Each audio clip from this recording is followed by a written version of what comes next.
Papa ndiye anapitisha sheria. Na sheria hiyo imepitisha, ila sheria ni kwa ajili yake mwenyewe, ni ya kitu binafsi. Haipitishi kwa mapapa wengine wanaofuata. Na wanaweza kusema kitu tofauti.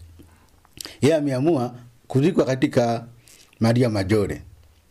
Na papa huyu kwa kweli amebadili mambo mengi sana. Amebadili mambo mengi sana. Yeye ni mtu wa kawaida. Kwa mfano, mapapa wote waliomtangulia walikuwa wanaishi ndani ya ile jumba kuu la Vatican.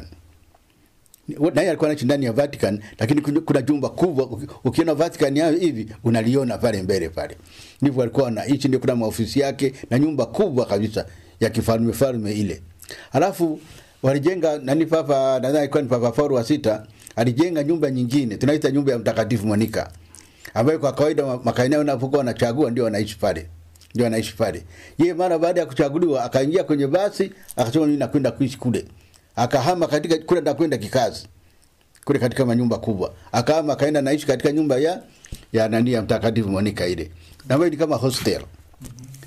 Wengine wataki kuita hata hoteli, wanaita hostel, lakini ukienda ule ni hoteli, ndugu yangu, sio mbaya. Lakini ukilinganisha na ile kile kikubwa anachoishi, nimesha kwenda kule mara kadhaa kwa sababu mbalimbali, unapokwenda kumuona Baba Mtakatifu, kwa kweli ni tofauti kubwa sana. Hivyo vitu vingi sana amevigeuza na kuvifanya kirahisi. Na amesema kwamba hataki kuzikwa ndani ya Vatican, anataka kuzikwa katika Maria Maggiore. Hiyo ndiyo alisema. Sasa ikitokea kwamba wanaanzika mchakato wa utakatifu, sidhani kama atabaki kule. Hapo mambo yanakuwa nje ya mikono yake. Lakini kwa mazishi ya kawaida sasa anazikwa pale.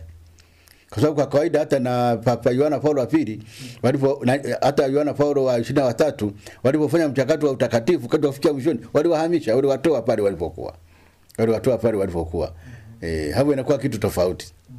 Kwa mfano hata na mwingine, kwa mfano Kardinali Otunga, naye aliamua kuzikwa sijui sehemu gani, lakini walipoanza mchakato akamtoa, wakampeleka kwenye kanisa katika shamba la ufufuko. Shamba la ufufuko. Hivyo ni hivyo. Kwa sasa hivi atazikwa katika kanisa la Maria Maggiore, yani Maria Mkuu. Ndio mojawapo ya bazilika 4 ndani ya Vatican. Bazilika kuu ni ile ya Mtakatifu Petro. Alafu kuna bazilika ya Maria Maggiore iko katikati ya mji hapo karibu na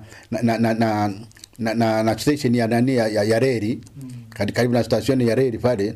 Alafu kuna nyingine ni ya Mtakatifu Yohana. Hiyo ndio kabisa kanisa kuu la Roma. Ndio katedrali ya Roma hiyo. Alafu kuna kanisa la 4 kubwa ni ile la Mtakatifu Paulo nje ya ukuta. Ndio makanisa 4 makuu. Kuna mabazilika mengine madogo, lakini mazilika makubwa 4 ndio hayo. Petro ambao kwa kawaida ndio wanazikwa, lakini yeye vile vile amezikwa katika bazilika.